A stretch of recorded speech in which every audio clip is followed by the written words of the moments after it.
एकजुटीने पेटल राने तुफान आलं या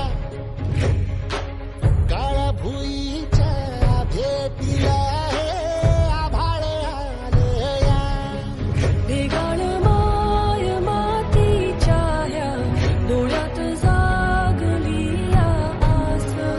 घेऊन हात हातामंदी घेतला लेकरांनी ध्यास लई दिसानी भारल्या वाणी